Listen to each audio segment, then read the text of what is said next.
All right, today we're going to be talking about the sporting fraternity and everything that involves. This was the oppositional culture that was in existence in the late 1800s and actually throughout the 1800s. And central to this time period were these sporting fraternities, which were also known as the fancy.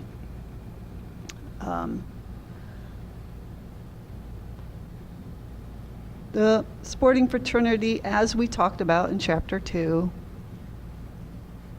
was also this group of men that scheduled and promoted sporting spectacles. So they scheduled them, they promoted them. It also included, obviously, those that went to the sporting spectacles.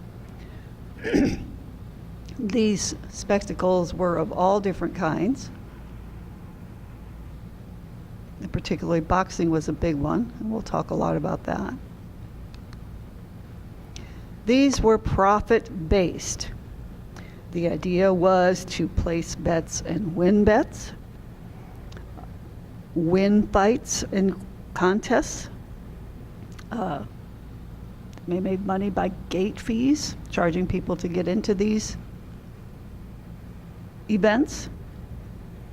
And the big one, selling liquor at the events.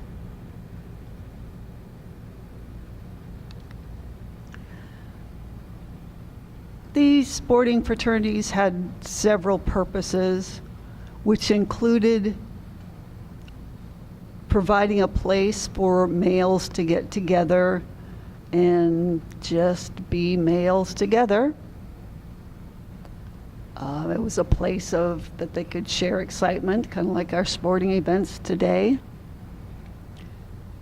Particularly during this time, it was a Victorian time period, remember, and there was a refuge from femininity and domesticity. So they could just go wild and crazy, in a sense. It was also a place for them to get away from the very demanding and grueling routines of the new economy, especially for the working class. They were working in factories, doing very tough menial jobs, and so this was a way for them to get away from it all. These sporting fraternities took place both in the United States and in Great Britain. And the Americans continued, even though they won their independence back in 1776, they continued to rely on British culture for a number of things, but one of which were the sporting events. What kind of sporting events were being done in Great Britain, and so we would do them here. What kind of rules were being used there, and so we would use them there. What kind of wagering was being done, and so we would use their kinds of rules. But also, this competition between the United States and Great Britain didn't end with the American Revolution. It was very common for athletes to compete in the Great Britain and for British athletes to come over here. And that was all part of the sporting fraternity. They promoted those sorts of things, looking at nationalistic dominance, which country was better in sport.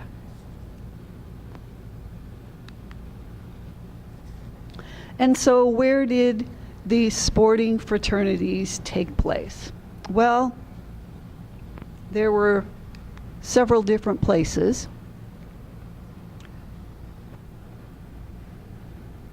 They may have met in some coffee houses, some volunteer fire departments.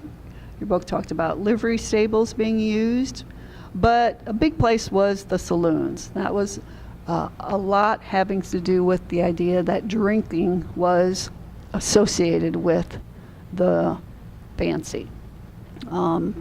Drinking and gambling both went on at the sporting fraternities, and so saloons were a good place for that.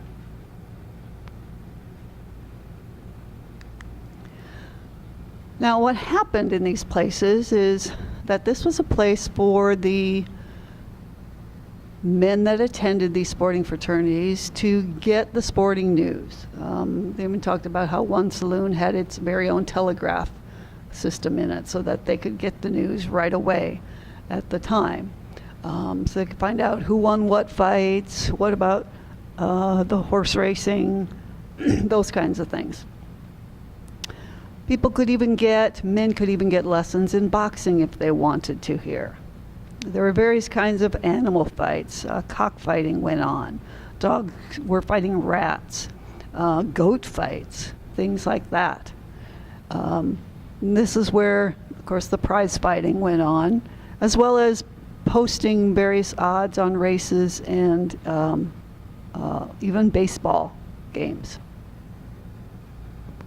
So this would help them to do their gambling. Now, gambling was used as a way for people to make a statement of ethnic or occupational pride. So, the Irish, who belonged to the fancy, they were betting on Irish boxers. People from other countries were betting on boxers from their countries because they wanted their country to show dominance. It was also a place for them to show skills in betting. So you could, just like you could be a skillful boxer, you could also be a skillful bettor. So you knew how to play the odds, and you knew how to look at who was competing or what was competing and make your bets that way. So this was a way for men who maybe wouldn't show find pride in other things, like in their menial work they were doing. They could find pride here. Now, the fancy was for both the working class men and the upper class men. So the upper class men, it was like we talked about last time, is kind of a way of them of slumming, but also of getting the sporting event news.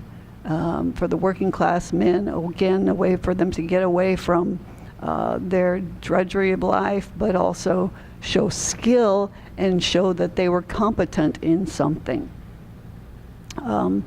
There were even some special halls that were made just for these lower types of sports. So they talked about Kit Burns' Sportsman's Hall in New York City, how it was like a little amphitheater made just for sporting events for the fancy. And so this was unlike taking place in a saloon or a livery stable or those sorts of things. It was a special place for it. Now, one of the wealthy men who got involved with the fancy was John Cox Stevens. He shows how the men from the various classes actually mixed in these fancies. He was wealthy, and he actually sponsored lots of these different things.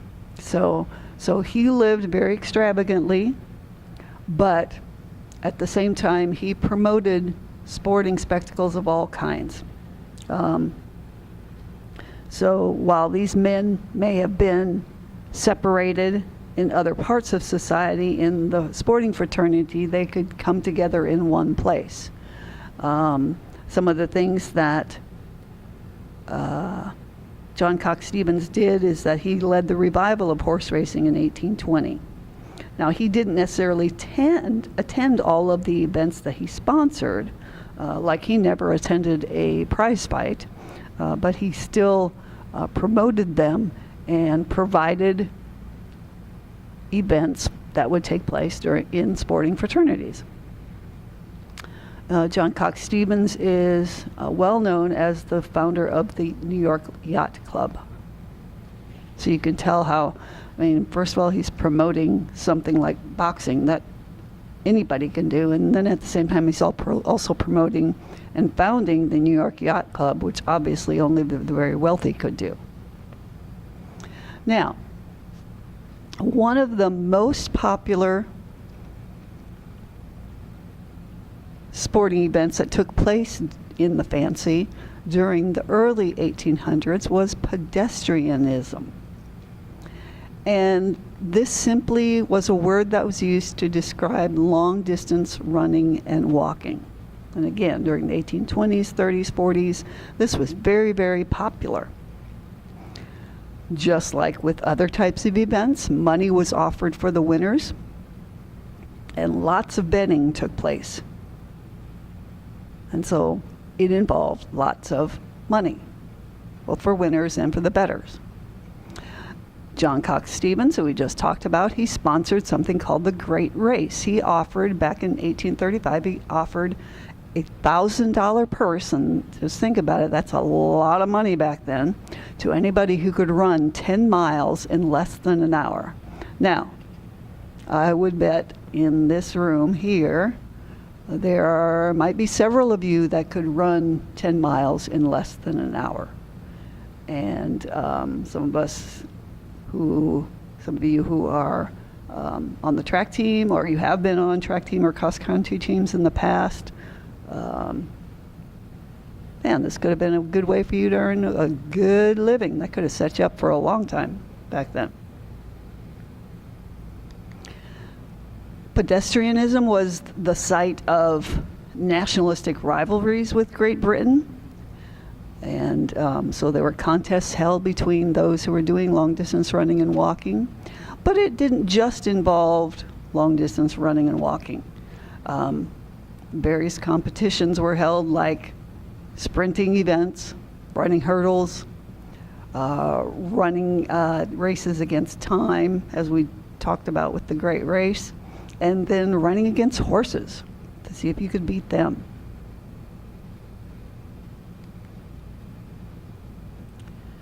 Pedestrianism had, like a lot of the sporting fraternities, had this carnival atmosphere. Lots of betting going on. Drinking, cursing, violence was totally opposed to the Victorian values. So this was one of the more popular sporting fraternity events in the 1800s.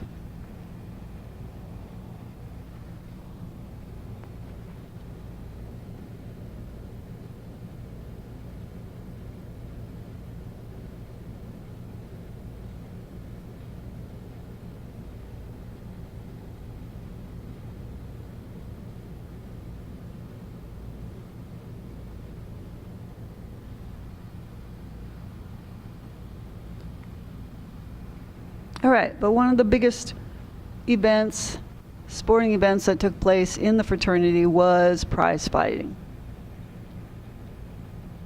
So early in the history of American prize fighting, the sport was officially banned. And actually for a long time, it was officially banned. But it was very, very popular kind of in the second half of the 19th century. So you can think of pedestrianism as very popular in the first half of the 19th century. Then we have prize fighting or boxing or pugilism, all names for the same thing, as very popular in the second half of the 19th century. And in fact, your book calls it the ultimate expression of the fancy. It was the most prominent spectator sport by the 40s and 50s, especially in New York City. Those New Yorkers really liked their boxing. In fact, in the 1850s are known as the Age of Heroes, and the heroes all had to do with prize fighting. It had close ties with Great Britain in a couple of ways, as far as getting how the gambling was done, the rules for the matches, for the fights, and even the going back and forth as far as British fighters fighting American fighters. So they kept the ties with Britain with the prize fighting. The most popular pugilist during the 1850s and so was the Irishman John Old Smoke Morrissey. He was a master of fighting, gambling, politics. He knew how to put on a show. People just loved him. He says, very popular. And actually, I'm going to go ahead a little bit. Here's a picture of John Morrissey, the prize fighter.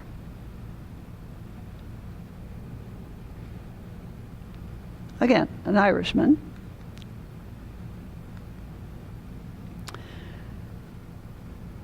He was champion for a while, but then even on retirement, he still ran some gambling halls. He did pretty well for himself. Ran gambling halls, ran a lottery, ran horse racing tracks, even was a U.S. representative.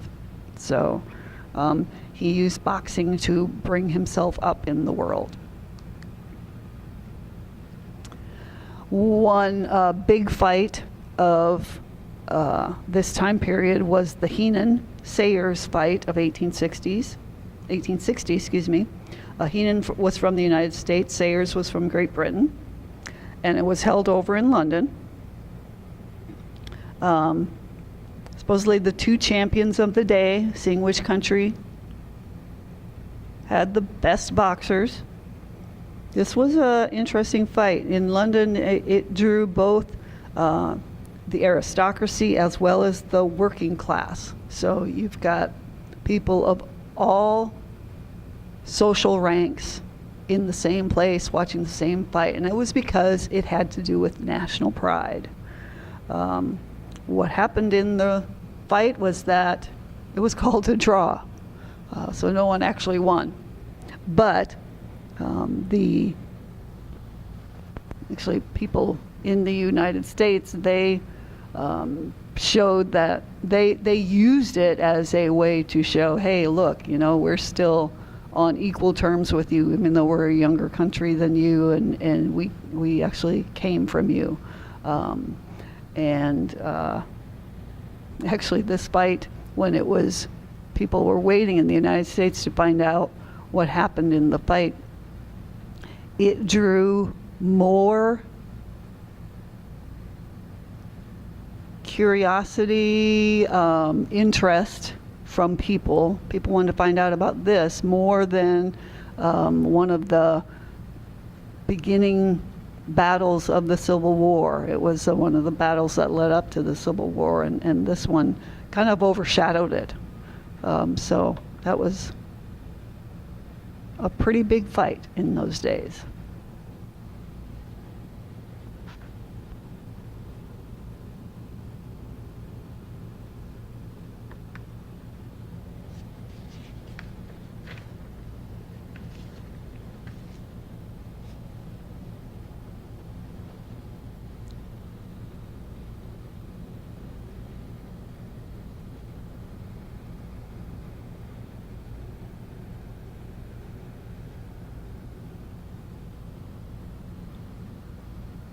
All right, here we go back to John Morrissey.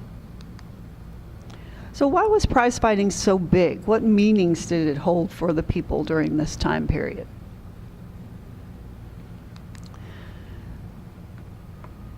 It was important because it was mirroring some important 19th century cultural conflicts.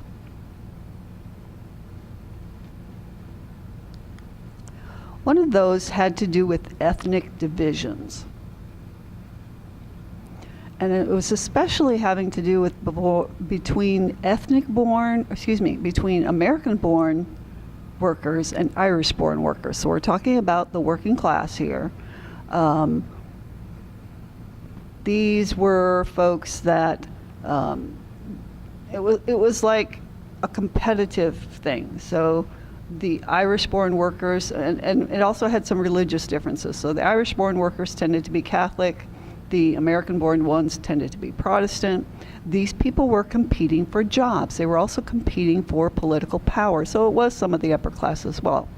But these prize fights, when you had an American-born fighter against an Irish-born fighter, they were kind of an illustration of those competitions, those ethnic divisions that were taking place at this time.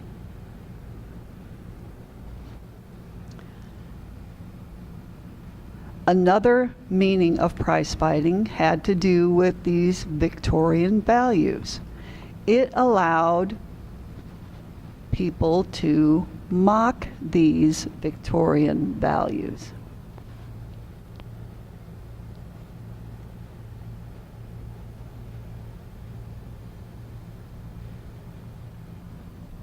So, in the Victorian world, they emphasized self-restraint, femininity, hard work and sacrifice, and you didn't have much of that going on in prize fighting.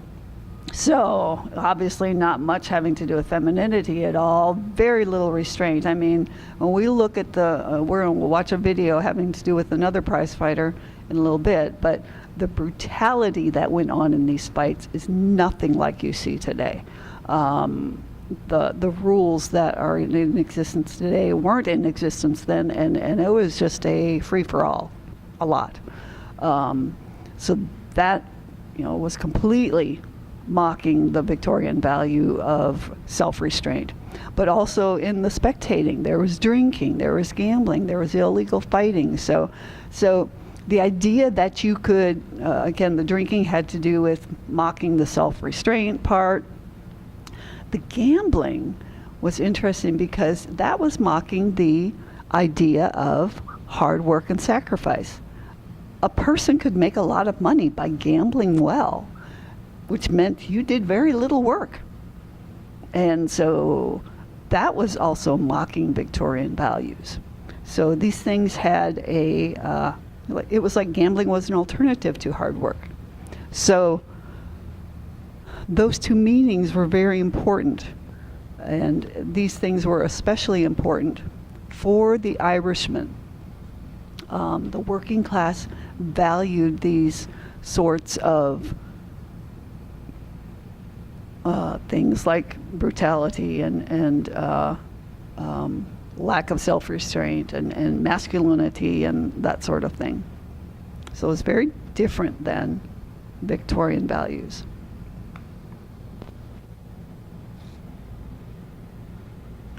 This is because the Irishmen were often blocked from the more respectable types of vocations. So even though they may have had the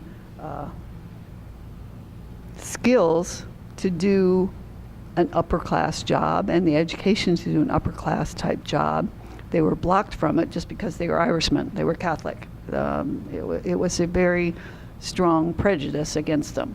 And so this was a way for them to get ahead and to mock those who were trying to keep them down, essentially.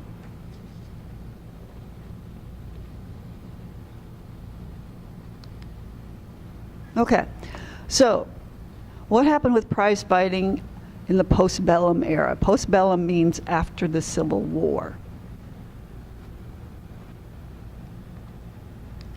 Now, during the war, the Civil War soldiers, they used things like baseball, running, wrestling, and boxing to fight boredom, and establish an identity.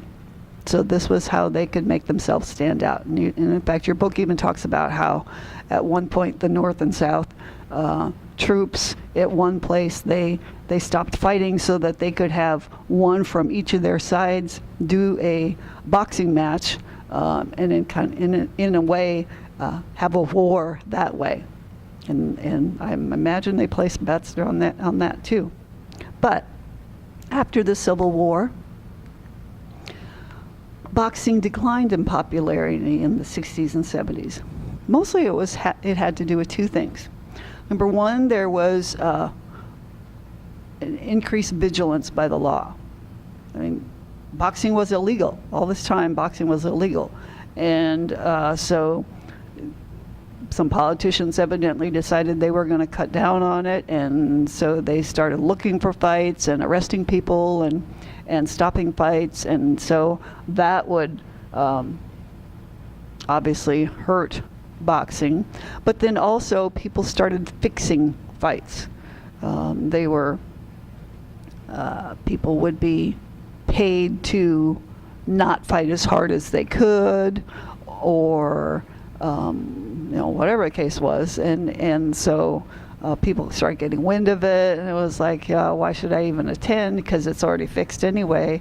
They're going to make sure this other person wins. So that contributed to the decline in boxing. But then in the 1880s, it started to pick up again. And this was due primarily to 3 reasons. One had to do with Richard Kyle Fox. He was the editor of something called the National Police Gazette. This was a publication. They said it was even published on pink paper to make it more sensational, that publicized all kinds of things, kind of lewd, seedy type things going on. And in this publication, he publicized and sensationalized boxing. And so, again, the men, especially, they were interested in this sort of publication, and so they were buying it, and so they're seeing more about boxing, and so they're starting to get interested in it again. Saloons started to promote boxing again. Things like Harry Hill's, I think that was in New York City.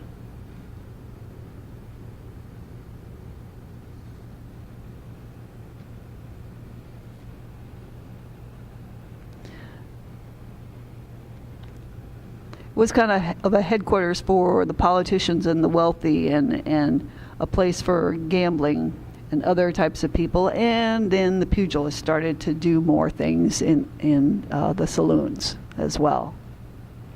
But then what was interesting is that the athletic clubs, the elite athletic clubs, we'll talk about how they developed in later chapters, but these elite clubs started to look at the game and think, how can we improve its image? So they started to try to get some more established rules, like this number of rounds. Rounds are going to be this length. Look at weight divisions, even the use of gloves. Gloves were not used before this time. And they also held lessons for members. They promoted some of the rules that they promoted. These were called the Marquis of Queensberry rules out of Great Britain. So gloves, 3-minute rounds, 10-second KOs, prohibiting wrestling holds, that sort of thing. So those 3 things, Richard Kyle Fox and the National Police Gazette, publicizing and sensationalizing boxing, the saloons promoting it, and the athletic clubs working to improve the image of the game, all helped to promote boxing in the 1880s.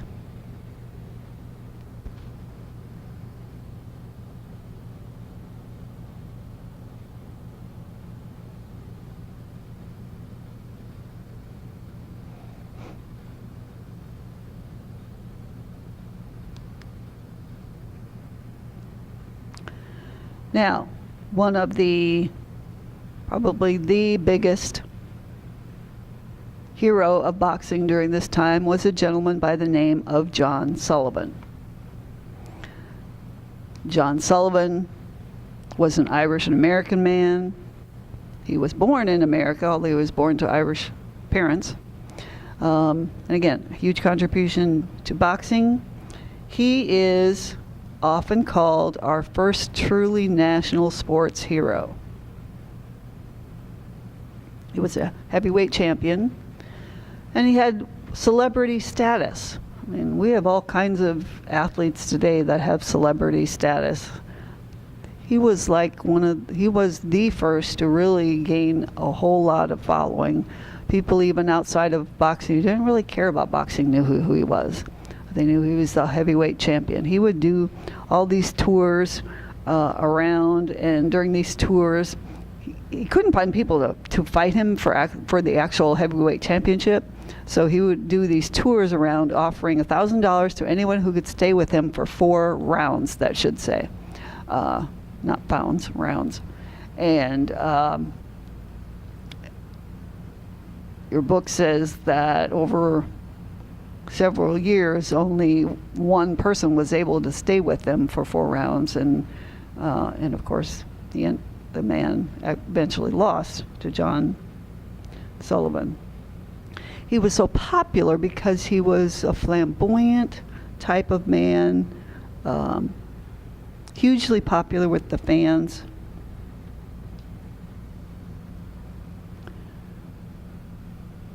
And our video will show more about him in just a second.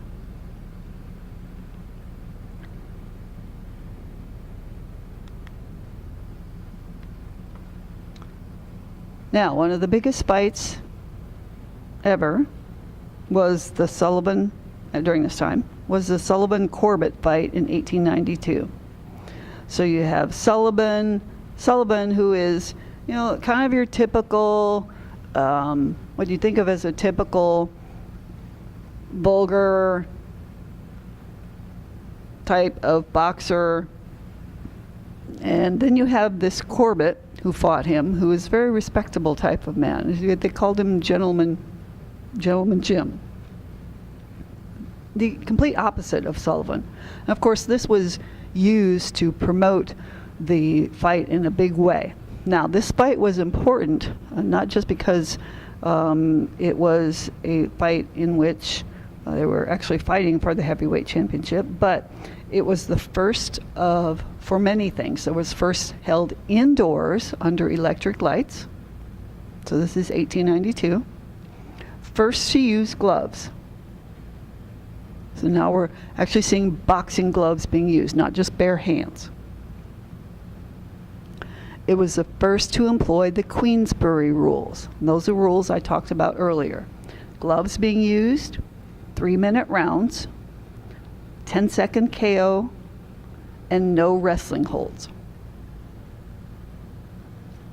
And it was the first sponsored by an athletic club. And again, the athletic clubs are run by the elites. So this was different in that this fight had the elites overall, not just 1 or 2 persons within the fancy promoting it. Overall, they were sponsoring it, saying this is okay. And this was a big fight.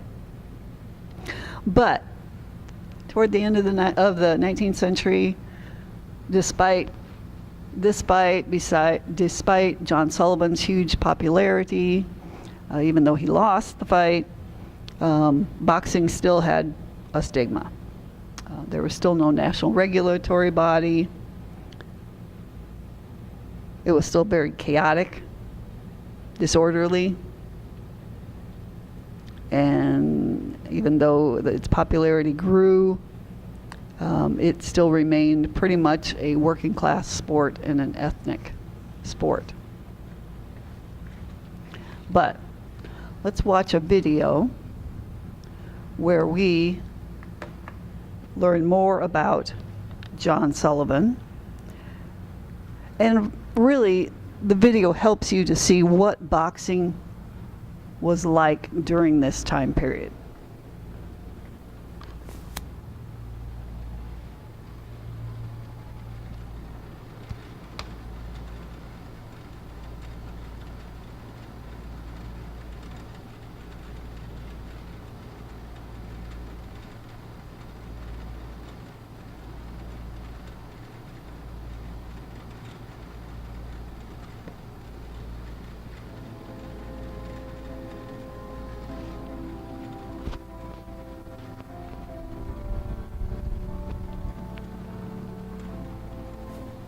In the early morning hours of February the 7th, 1882, A train leaves New Orleans heading for an undisclosed location, loaded with over 1,000 enthusiastic fight fans, anxious to see two bare-knuckle fighters. Paddy Ryan was recognized as the boxing champion of the world. In those days, there was no such official title. It was all done on reputation. His challenger was a 23-year-old newcomer by the name of John L. Sullivan. Bare-knuckle boxing was considered to be a brutal sport. There was no set number of rounds. Fighters simply fought until they couldn't. Winners was the last man standing. The rings were roped off, but there was no canvas. They fought on bare ground. Thousands of dollars changed hands. You simply placed your bet on your man to win. Fight fans and gamblers come from all over to see the much publicized fight. Playwright Oscar Wilde is said to have been on the train coming all the way from Europe. Another passenger traveling under an assumed name was the most wanted outlaw, Jesse James. He'll be assassinated at his home in St. Joseph, Missouri, only 2 months after this fight. Bare-knuckle fighting was outlawed in most states. This is why even the passengers had no idea where they were headed. They only knew that it would be within 200 miles of New Orleans. The location was changed several times, and the governor of Louisiana said that he would declare martial law and call out the militia in order to stop the fight. The chosen town was Mississippi City on the Gulf Coast between New Orleans and Mobile. It's now a part of Gulfport. The train stopped at this depot, and the fans walked a few blocks south behind the city hall. The ring was already set up when the train arrived. It was located on the grounds of the Barnes Hotel among the live oaks. It was located here in what was 108. It's now an empty lot, located between Texas and Arkansas Street. Both fighters put up $2,500 each from their supporters. It was winner take all. The editor, K. Fox, was back. Also at stake was the reputation of his magazine. Fans would gather around the fighters on the front lawn of the Barnes Hotel. Women and more wealthier fans would watch the bout from the hotel balcony. Thousands of people paid from $1 to $5 to watch the fight. Some around the ring and others climbed the oak trees. It was the first time that women were allowed to watch a professional fight. The match started with high hopes on both sides. It was estimated that from $1 to $200,000 changed hands. Even though bare-knuckle fighting was illegal, local law officers were not about to try and stop thousands of die-hard fans determined to see this fight. Paddy Ryan had been considered the American champion ever since he had defeated Joe Goss in a blood-splattered 87-round bout 2 years earlier in 1880. It's been said that after the Goss-Ryan fight, both men were so disfigured that they couldn't be recognized. As the Sullivan-Ryan match started, it became quite apparent that Sullivan would dominate the fight. In the first round, Sullivan decked Ryan with a right to the head. Under the rules, the round ended when someone was knocked down. The next few rounds, Ryan was knocked down several times. The fifth round, Ryan managed to put Sullivan on his knees. And by the ninth round, Ryan's jaw was swelled and his eyes were black and almost closed. Sullivan was thrown to the ground once, which was legal in those days. The match will end in the ninth round. when Sullivan lands a knockout blow. A reporter used the term knockout the first time ever, describing what happened to Patty Ryan in the last round. The total match lasted only 26 minutes. The winner, John L. Sullivan, will take the prize of $5,000.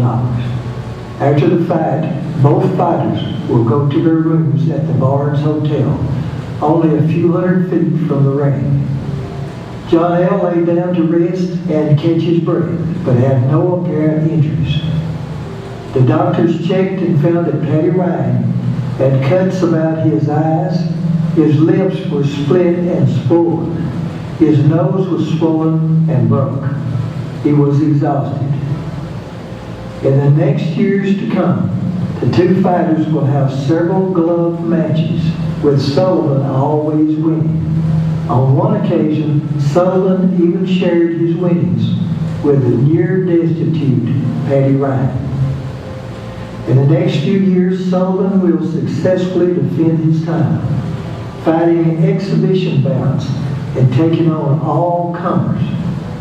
During this time, Richard Fox, editor of the Police Gazette, was continually looking for a fighter that could beat Sullivan.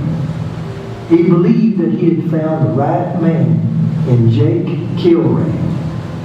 He knew that John L. was not training, that he was gaining weight and spending too much time in local saloons, drinking way too much. Although Sullivan didn't want to fight Kilray, the Police Gazette said that he was afraid of losing. Sullivan was forced by public opinion to fight. To everyone's surprise, he started training. The biggest problem was his trainers had to find him sometimes after he had slipped off from the training camp to the local saloons. No one could believe that the old champ could ever get in shape for the fight. Now this is John L. on a trip right before the Kilrain fight, and notice his 5'10" frame, wide shoulders, and barrel chest. In the early morning hours of 8 July 1889, 7 years after the Sullivan and Patty Ryan bout at Mississippi City, again a special train loaded with fight fans leaves New Orleans in the early morning hours. The governor of Louisiana stationed military militia along the train's stops in order to prevent a fight. Around 10 a.m., fans were gathered at Colonel Charles W. Rich's sawmill in Richburg, Mississippi, 3 miles south of Hattiesburg. They gathered to see the last world champion bare-knuckle boxing match to be held in the United States. At 10 a.m., Marion County Sheriff W.I. Cowart stepped before the crowd and read a proclamation from the governor of Mississippi to halt the fight. He said he'd be back later, but he had some important business to do right now, and left. 20 workers worked through the night by torchlight to complete the stands for the fans out of sawmill lumber from Colonel Rich's sawmill. Newspapers from Los Angeles to New York was waiting for news. Bets were being placed all over the country. Dodge City Marshal turned sports writer Bat Masterson was on hand as a timekeeper. The fight was fought in blistering 104-degree heat.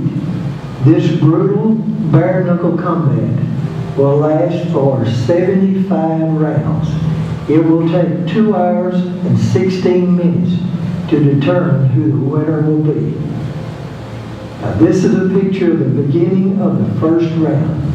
During the fight there were 24 knockdowns, 7 throwdowns, and 26 times Kilrain took his knees. Now this is Kilrain on his knees. At the 44th round, Kilrain's fans took heart when Sullivan began throwing up. Kilrain made an offer to Sullivan to call a match a draw. Sullivan said no. He knew a draw would mean that he would no longer be accepted as champ. Both fighters were drinking whiskey mixed with tea to keep down pain. But Sullivan had been on the wagon and his stomach wasn't ready for whiskey. Sick in his stomach, the fight continued. At the end of the 75th round, both fighters were exhausted and bleeding. Sullivan's hand had swollen twice its normal size. His eyes were black and his left ear was bleeding. Kilrain was in such bad shape that doctors told his manager, "Your man will die if he continues fighting." John L. Sullivan had successfully defended his title once again. Sullivan will hold the title of last bare knuckle champion and first club champion for 10 years. Kilrain is said to have left the ring crying. Also, morphine was administered for pain. Fans and fighters returned to the train. Because the governor had offered a reward for the two fighters, Sullivan was arrested in Nashville and Kilrain was arrested in Baltimore. They were brought back to Mississippi for trial. Sullivan was found guilty of illegal fighting and sentenced to 1 year in jail. The verdict was overturned and he paid a fine of $500. Kilrain received a 2-month jail sentence, which Colonel Rich paid, and it allowed him to stay at Colonel Rich's home where the bout had took place. Jake Kilrain will continue fighting for a while, but he'll never fight for a championship again. He will lose popularity and take menial jobs after his Baltimore saloon burns. His last job will be a night watchman at a Quincy, Massachusetts shipyard. He'll pass away in 1937 at the age of 78, but not before he serves as pallbearer to his old foe, John L. Sullivan. After the fight, John L. will continue doing tours and even performing on the stage. He'll become the first real American sports celebrity. In 1892, out of shape and getting older, Sullivan will attempt to defend his crown. Gentleman Jim Corbett will knock out the champ in the 8th round. Sullivan stated, "I came to the ring once too often." In his career, he will fight over 400 times in exhibition and full fights. This would be considered unbelievable nowadays. On February the 2nd, 1918, in Abingdon, Massachusetts, John Lawrence Sullivan will succumb to his years of overindulgence in food, hard liquor, and too many hard knocks. Although he made millions during his fighting career, he was generous with his money. John L. Sullivan dies at the age of 59 with only $10 in his pocket.